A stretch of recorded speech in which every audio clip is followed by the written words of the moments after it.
Hello बच्चों, आज की इस वीडियो में हम लोग 3 टॉपिक देखेंगे। तो टॉपिक का नाम है सबसे पहला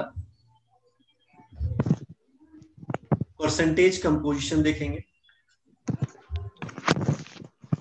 परसेंटेज कंपोजिशन देखेंगे। सेकेंड थिंग देखेंगे एम्पेरिकल फॉर्मूला।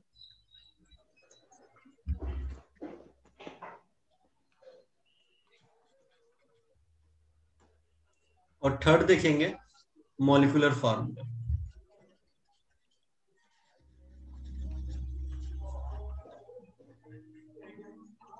ठीक है, तो मैंने इसको इस तरीके से इसलिए लिखा है कि अगर आपने परसेंटेज कंपोजिशन आपको आ गया निकालना तो इंपेरिकल फॉर्मूला निकालना काफी आसान हो जाएगा। अगर इंपेरिकल फॉर्मूला आपने निकाल लिया तो मॉलिक्यूलर फॉर्मूला निकालना काफी आसान हो जाएगा। ठीक है, तो मतलब ये लाइन बाय लाइन है। आपको सबसे पहले परसेंटेज कंपोजिशन जानना पड़ेगा कैसे निकाला जाता है, फिर इंपेरिकल फॉर्मूला बताऊंगा कैसे निकाला जाता है, फिर मॉलिक्यूलर फॉर्मूला बताऊंगा कैसे फाइंड आउट किया जाता है। ठीक है, तो सबसे पहले हम लोग देखते हैं परसेंटेज कंपोजिशन कि परसेंटेज कंपोजिशन होता क्या है। परसेंटेज कंपोजिशन क्या होता है?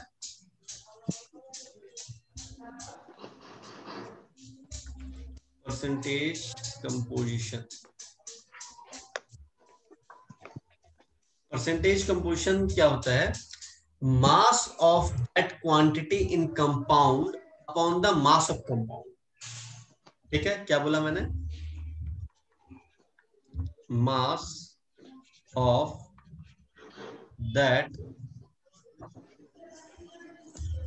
Quantity in compound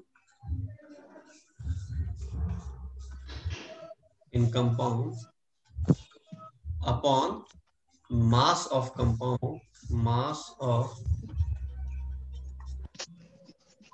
compound into 100। ठीक है, ये फॉर्मूला होता है किसका? परसेंटेज कंपोजिशन निकालने का। एक एग्जांपल लेके देखते हैं। जैसे मान लो H2SO4 ले लिया मैंने आपको बोला आपको निकालना है percentage of oxygen in H2SO4। ठीक है, तो देखिए ऊपर में क्या लिखा हुआ है? Mass of that quantity in compound. तो ऑक्सीजन का क्या होता है बताना यार? ऑक्सीजन का क्या होता है? 16 होता है ना जी।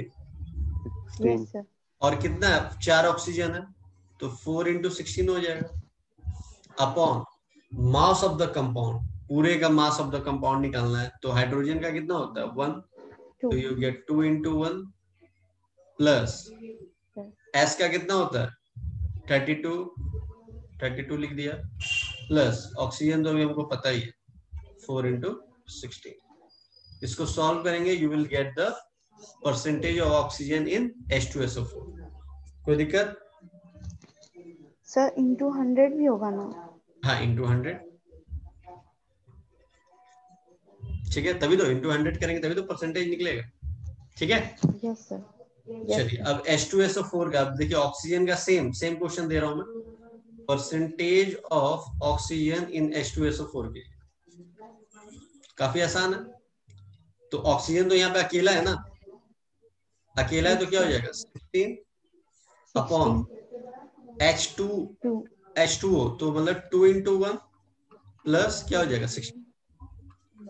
18 कितना हो जाएगा? 16 अपॉन 18 इंटू 100 कर देना, जो यस आएगा सर। वो निकल जाएगा परसेंटेज। कोई दिक्कत? No sir. तो ऐसे करके हम लोग क्या निकालेंगे? परसेंटेज कंपोजिशन निकाल लेंगे। ठीक है, चलिए अब आते हैं हम लोग molecular formula and empirical formula. Molecular formula और इंपेरिकल फॉर्मूला क्या होता है? ठीक है, एक सेकंड रुकिएगा।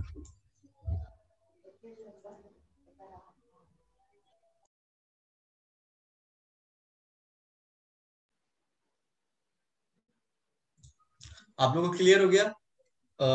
परसेंटेज कंपोजिशन तो आप लोगों को क्लियर हो गया? ठीक है, कोई दिक्कत? No sir. चलिए अब आते हैं हम लोग molecular formula and empirical formula, ये दोनों होता क्या है। एक्चुअली देखिए, एक मैं एग्जांपल लेकर के देता हूं आपको। एग्जांपल जैसे ग्लूकोज का लेता हूं, ठीक है। ग्लूकोज का अगर मैं आपसे बोलूं मॉलिक्यूलर फार्मूला क्या होता है, तो आप बोलोगे C6H12O6, है ना। ये किसका हो गया, ग्लूकोज का। ये ग्लूकोज का क्या हो गया, मॉलिक्यूलर फार्मूला।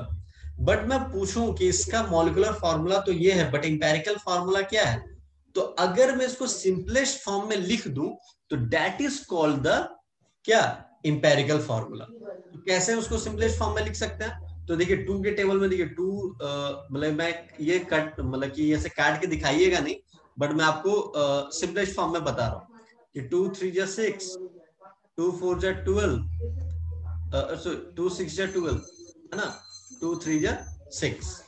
फिर और ये किससे कर सकता है, 3 1 जा 3, 3 2 थ्री। जा 6 या 3।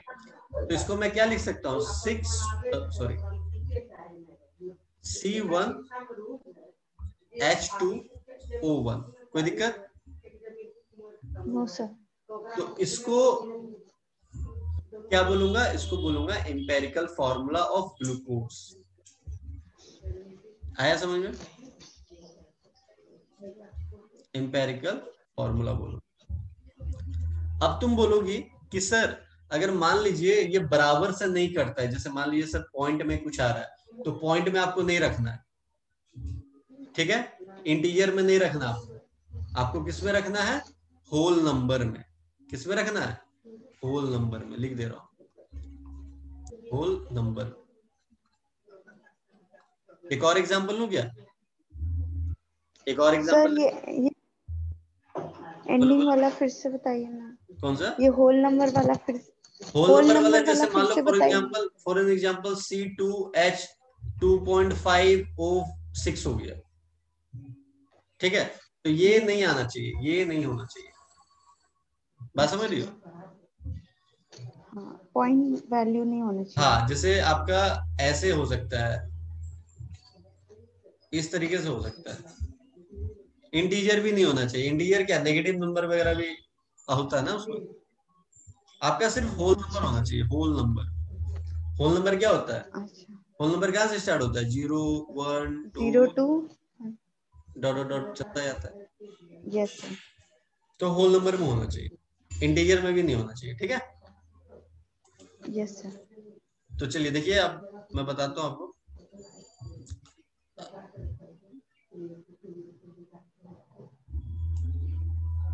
जैसे कि और एग्जांपल ले लेता हूँ, किसका ले लो, इथेन का ले लो।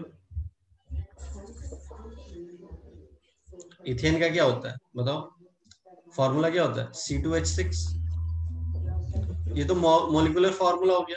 बट मैं आपसे पूछूं what is the empirical formula, तो 2 1 जा 2, 2 3 जा 6, तो इसका क्या लिख दोगे, C1H3।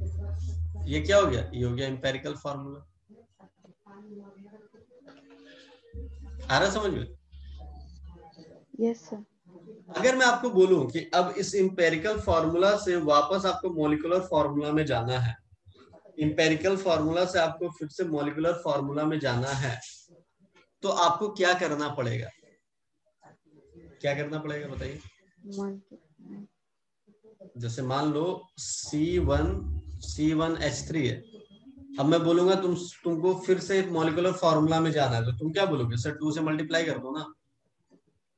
अगर 2 से यस सर। मल्टीप्लाई कर दे तो क्या हो जाएगा, ये C2H6 नहीं हो जाएगा, ये मिल गया फिर से, यस सर। है ना। Yes sir. अगर मैं यहाँ पे बोलूँ कि फिर से वापस जाना है, तो तुम क्या बोलोगे, सर 6 से मल्टीप्लाई कर दो।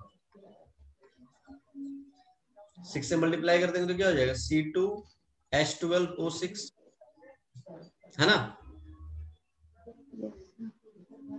तो मतलब ये जो मेरा 6 है, ये जो मेरा 2 है, ये क्या है, इसको हम मान लो n बोल लेते हैं। क्या बोलते हैं, n। n बोल दिया, तो n बोल देने से एक रिलेशन मिल गया। क्या रिलेशन मिल गया, molecular formula equals to n into empirical formula हो गया। Yes sir. मतलब अगर इंपेरिकल फॉर्मूला में हम n मल्टीप्लाई करेंगे तो क्या मिल जाएगा, मॉलिक्यूलर फॉर्मूला। कोई दिक्कत? हाँ सर। आशीष आपको आया समझ में क्या बोल रहा हूं मैं? हाँ सर। ठीक है। तो अब जैसा जैसा कि मैंने आपको बताया अभी, क्या बताया कि एक हमारा रिलेशन निकल गया। क्या रिलेशन निकला? मॉलिक्यूलर फॉर्मूला, है ना, equals to n into empirical formula. ठीक है, ये एक रिलेशन मिल गया हमें। अगर मैं आपको बोलूं, जैसे फॉर एन एग्जांपल अभी हमने वो लिया था, इथेन लिया था। जैसे इथेन का था C2H6, है ना। अब ये C2H6 का अगर मैं मॉलिक्यूलर वेट निकालूं, क्या निकालूं? Molecular weight. तो मॉलिक्यूलर वेट क्या हो जाएगा इसका बताना? 2 इंटू 12 प्लस क्या होगा, 1 इंटू 6, तो ये हो गया हमारा 30। ये तो मॉलिक्यूलर वेट निकल गया। अगर मैं इंपेरिकल फॉर्मूला इसका लिखूं तो C1H3। अब इसका इंपेरिकल वेट बोलूं निकालने के लिए तो क्या हो जाएगा, 12 प्लस 1 इंटू 3, तो ये क्या हो गया, 50। तो मतलब क्या हो गया, अभी जैसे मान लो ये इंपेरिकल फॉर्मूला में अगर मैं 2 मल्टीप्लाई कर देता तो मुझे ये वापस मिल जाता। तो वैसे ही अगर मैं मॉलिक्यूलर इंपेरिकल वेट में मैं 2 मल्टीप्लाई कर दूं तो क्या मिल जाएगा हमें, मॉलिक्यूलर वेट मिल जाएगा। क्लियर है ये? Yes sir. तो हमें दो रिलेशन मिल गया। एक तो भैया मिल गया हमें मॉलिक्यूलर फॉर्मूला निकालना है, तो n मल्टीप्लाई कर दो इंपेरिकल फॉर्मूला में, we will get the molecular formula. अगर वैसे ही मॉलिक्यूलर वेट हमें चाहिए तो इंपेरिकल वेट में 2 मल्टीप्लाई कर दो, मतलब 2 क्या, n मल्टीप्लाई कर दो, तो you will get the empirical weight, sorry molecular weight. अगर मॉलिक्यूलर वेट चाहिए तो इंपेरिकल वेट में n मल्टीप्लाई कर दो तो हमें मिल जाएगा वो। क्लियर है? अब ये नहीं कि फिक्स सर हमेशा 2 ही होगा, कुछ भी हो सकता है, 2 हो सकता है, 4 हो सकता है, 6 हो सकता है, 8 हो सकता है। ठीक है, जो भी वहां पे फिट बैठेगा हम वही करेंगे। क्लियर है? Yes sir. चलो अब स्टेप्स देखते हैं। What are the steps? तो यहाँ पे लिख लो, steps for finding empirical formula and molecular formula.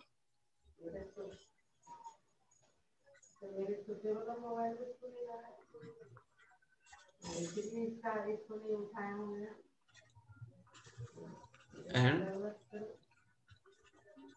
molecular formula. ठीक है, तो फर्स्ट स्टेप में जो भी चीज हमें दिया रहेगा, क्या बोल रहा हूं मैं, ध्यान से सुनना, जो भी चीज हमें दिया रहेगा उसको ग्राम में कन्वर्ट करना है। ठीक है, किसमें कन्वर्ट करना है? ग्राम में। Convert into gram.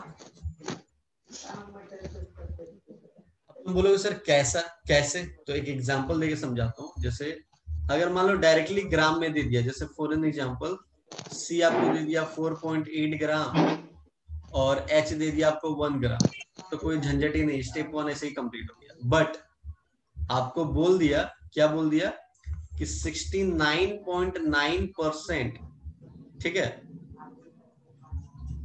एंड 30% ये डाई ऑक्सीजन ले लो, और ये 69% आप ले लो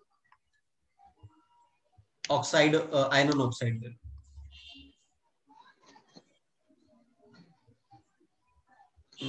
आयरन ऑक्साइड नहीं, ये बोल देते हैं आयरन ऑक्साइड तो पूरे, आयरन ले लो, 69% हमारा Fe। ठीक है, तो आपको क्या करा, पहले सिचुएशन में डायरेक्टली आपको ग्राम में दे दिया था तो कोई दिक्कत नहीं, पहला स्टेप हो गया हमारा, करने का कोई जरूरत नहीं। बट सेकेंड वाले केस में, केस 2 में आपको परसेंटेज में दिया है, तो परसेंटेज को हमको ग्राम में कन्वर्ट करना है। तो कैसे कन्वर्ट करेंगे परसेंटेज को ग्राम में? तो ध्यान से देखिएगा, हमारा एफई जो दिया हुआ है, एफई दिया हुआ है हमारा 69.9% और O2 दे रखा है हमको 30%, है ना। अगर मैं मान लूं कि पूरा कंपाउंड 100 ग्राम का है, लेट, अगर मैंने मान लिया sir let 100 gram of compound. Sir ये सेकंड केस एक बार फिर से एक्सप्लेन कीजिए ना। सेकेंड केस में बोल रहे हैं कि इस बार जो भी हमें चीजें दी गई हो परसेंटेज में दी गई है, ग्राम में नहीं दी गई है। यस तो पहला स्टेप हमारा क्या कहता है कि कुछ भी दे उसको ग्राम में कन्वर्ट करना है। तो परसेंटेज को हम यस ग्राम में कन्वर्ट करने के लिए जा रहे हैं, ठीक है। तो एफई मेरा दिया गया है 69.9% और O2 मेरा दिया गया है 30%। तो इसको ग्राम में कन्वर्ट करने के लिए हमें ये लेट करना पड़ेगा कि मेरा पूरा कंपाउंड जो है वो 100 ग्राम का है। अगर मेरा पूरा कंपाउंड 100 ग्राम का है तो एफई मेरा कितना हो जाएगा जी? 69.9 ग्राम का हो जाएगा। और O2 मेरा कितना हो जाएगा? 30.1 ग्राम का हो जाएगा। आया समझ में? क्योंकि ये 69.9% का मतलब क्या हो गया, 100% में वो 69.9% है। तो फिर 100 ग्राम ऑफ कंपाउंड में वो कितना ग्राम का होगा? 69.9 ग्राम का होगा। और O2 मेरा 30% था, तो O2 मेरा कितना हो जाएगा? 30.1 ग्राम का हो जाएगा। क्लियर है आशीष?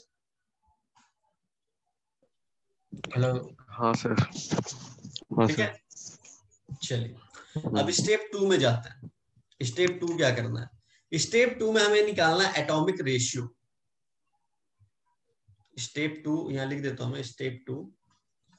स्टेप 2 में निकालना है एटॉमिक रेशियो, ये निकालना है।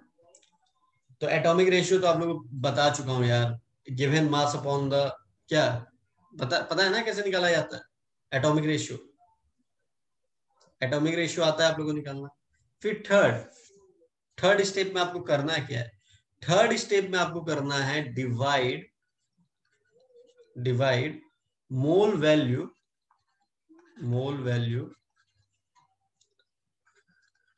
बाय द स्मॉलेस्ट नंबर, ठीक है। फिर फोर्थ स्टेप में क्या करना है आपको? फोर्थ स्टेप में आपको इंपेरिकल फॉर्मूला लिख देना। इंपेरिकल फॉर्मूला आपको मिल जाएगा। और फिफ्थ स्टेप में क्या करना है आपको? फिफ्थ स्टेप में आपको निकालना है मॉलिक्यूलर फॉर्मूला।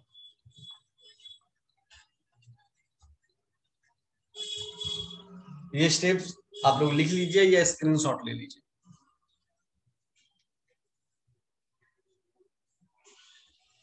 कर लिया? चलिए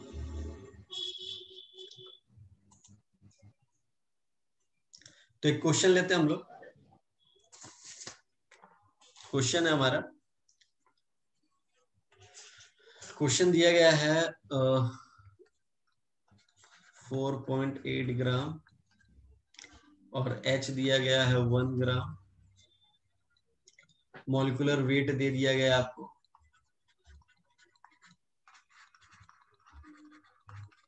मॉलिक्यूलर वेट दे दिया गया है 60। तो आपसे पूछ क्या रहा है निकालने के लिए? आपसे पूछ रहा है इंपेरिकल फॉर्मूला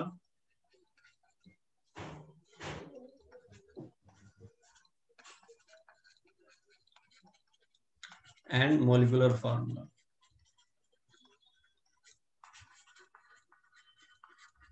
ये फाइंड आउट करना है। तो चलिए चलते हैं आगे सॉल्यूशन की तरफ। फर्स्ट स्टेप रिया रीड आउट कीजिएगा, क्या लिखा हुआ था? पहला स्टेप क्या था?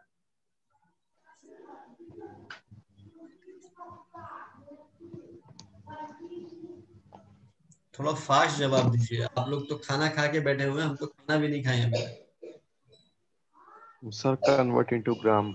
तो ऐसे आंसर और कीजिए खाता नहीं। फटाफट, मतलब फिर पढ़ाने का कोई मजा नहीं आएगा, बता दे रहा हूं मैं। कन्वर्ट इनटू ग्राम, तो ये ऑलरेडी पहले से कन्वर्ट है ग्राम में, तो सी मेरा 4.8 ग्राम है और एच मेरा 1 ग्राम है। चलिए सेकंड स्टेप बताइए क्या लिखा हुआ है second step. Atomic ratio. Atomic ratio, दोनों का एटॉमिक रेशियो निकालना है। एटॉमिक रेशियो ऑफ कार्बन क्या होगा? Atomic ratio of carbon given mass upon carbon क्या होता है, कितना होता है जी कार्बन का? 12। सॉल्व करेंगे आ जाएगा 0.4। ठीक है, सही कर रहा हूं ना मैं? एटॉमिक रेशियो ऑफ एच क्या हो गया? गिवन मास 1 और हाइड्रोजन का तो 1 ही होता है, तो ये क्या हो गया 1। ठीक है, थर्ड स्टेप, थर्ड स्टेप पढ़िए क्या लिखा हुआ है। Sir divide mole value by the smallest number. Smallest number, तो हमने क्या करा, सी को इधर रख दिया और एच को इधर रख दिया। ठीक है, ठीक है, तो सी का कितना आ चुका है 0.4 और हाइड्रोजन का कितना आ चुका है 1, तो दोनों में छोटा कौन है? सर 0.4। तो 0.4 से डिवाइड करो। ओके। 0.4 से डिवाइड किए तो ये कैंसिल आउट होकर के 1 बचा, और इधर मेरा कितना बचेगा 1 डिवाइडेड बाय 4 क्या होता है 2.5 आ जाएगा। ठीक है, लेकिन हमने क्या बोला था कि डेसिमल में नहीं चलेगा, इसमें चलेगा बोला था क्या? No sir. तो डेसिमल में नहीं चलेगा, तो मैंने क्या किया 2 से मल्टीप्लाई कर दिया, तो 2 इससे भी मल्टीप्लाई होगा, 2 इससे भी मल्टीप्लाई होगा, तो ये क्या हो गया 2:2 क्या हो गया 5। ठीक है, फोर्थ स्टेप बताओ क्या है? फोर्थ स्टेप में क्या बोला था?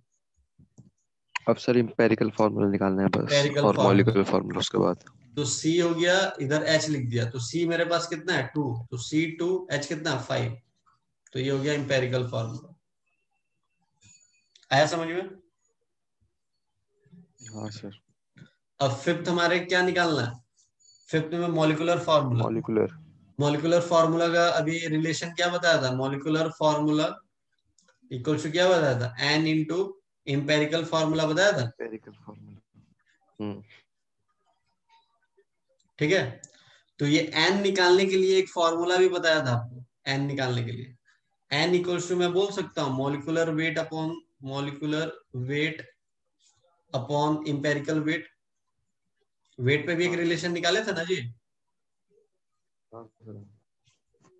हम्म, हाँ सर। तो मॉलिक्यूलर वेट कितना है हमारे पास 60। इंपेरिकल वेट इसका वेट निकालो क्या होगा 2 इंटू 12 प्लस 5 इंटू 1,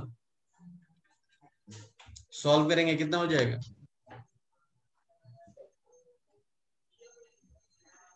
29। 24 काम प्लस करो, 5। एक काम कर लो, इसको 58 कर लो। ओके।